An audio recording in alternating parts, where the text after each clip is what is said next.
ఒకానొక గ్రామంలో మంగమ్మ తన 8 ఏళ్ల కుమారుడితో నివసిస్తూ ఉండేది.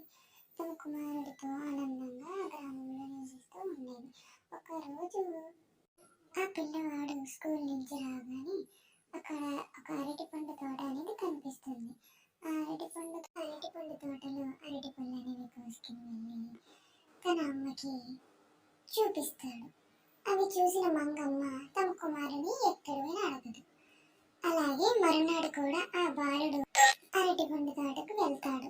ఏ ఎవరు నువ్వు మారటిపళ్ళు తోటకు వచ్చి కోస్తున్నావు? ఆగు నువ్వు అక్కడే. ఈరోజు నిన్ను వదిలిపెట్టే సమస్య లేదు. ఆ తోట యజమాని చూసి బాలుడు వెంట పడతాడు. ఎలాగైనా సరే ఇంటికి చేరాడు. చూడండి మంగమ్మ గారు, మీ అబ్బాయి మా అరటిపండు తోటలో అరటిపళ్ళు అనేవి రోజు కోస్తున్నాడు. నిన్నను కూడా మా అరటిపళ్ళు తోటలో చెల్లా చెదురుగా పడున్నాయి. ఈ రోజు నేను చూశాను. మా అరటిపళ్ళు అనేవి మీ అబ్బాయి దొంగలిస్తున్నాడు. చూడండి, మా అబ్బాయి అలాంటి వాడు కాదు. మీరు ఎవరిని చూసి ఎవరనుకున్నారు అంటూ మంగమ్మ భార్యను తిట్టి పంపేసింది. అది చూసి కొడుకు తను ఏ తప్పు చేయలేదని అనుకున్నాడు. అలాగే తన స్కూల్కి కూడా వెళ్ళడం జరిగేది. అక్కడ తన స్నేహితులు పెన్సిళ్ళు, బ్యాగులు, బాక్సులు, డబ్బులు అనేవి దొంగలించడం మొదలుపెట్టాడు. అక్కడ ఉన్న టీచర్ ఆ బాలుని తిట్టి పంపించి తన తల్లి మందలించకపోవడంతో పెద్దయ్యాక తెలుసుకుంటాడు అనుకున్నాడు. అలాగే పెద్దవాడయ్యాడు ఆ బాలుడు. ఒకరోజు తన బజారుకు వెళ్ళి కోళ్లను దొంగలించడం మొదలుపెట్టాడు. అలా దొంగలించడం మొదలైతే ఒకరోజు ఒక ఆవిడ వస్తుండగా ఆ అమ్మాయి చేతిలో బ్యాగ్ చూసి ఈ బాలుడు ఆ బ్యాగ్ను కూడా దొంగలించడం జరిగింది.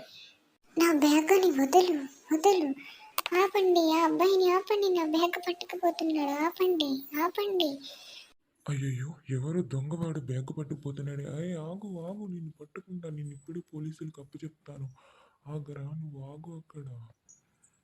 అంటూ అక్కడున్న అమ్మాయి ఆ పెద్ద ఆయన ఆ దొంగవాడిని వెంబడిస్తూ ఉన్నారు. ఇంకా ఆ దొంగవాడు అనేవాడు పారిపోగా ఇంక లాభం లేదని పోలీసులకు ఫోన్ చేశారు. చూడండి ఎస్ఐ గారు, ఇక్కడ ఒక దొంగవాడు ఒక అమ్మాయి బ్యాంకుని దొంగలించి పట్టుకుపోయాడు.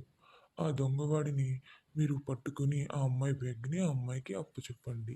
ఇక్కడ చాలా దొంగతనాలు అవన్నీ జరుగుతున్నాయి ఆ వ్యక్తి వల్ల అని చెప్పగా పోలీసు అనేవారు వెళ్ళారు. చూడండి మంగమ్మ గారు, మీ అబ్బాయి నిన్న బజార్లో ఒక అమ్మాయి బ్యాగ్ దొంగిలించడం జరిగింది. మీ అబ్బాయి అనేవాడు చాలా దొంగతనాలు అనేది చాలా ఎక్కువగా చేస్తున్నాడు. అని ఆ పోలీసు మంగమ్మకి చెప్తూ ఉన్నాడు. తన కళ్ళ ముందనే కొడుకుని తీసుకువెళ్ళడం పోలీసులు చూసి మంగమ్మ బోరుని ఏడుస్తుంది.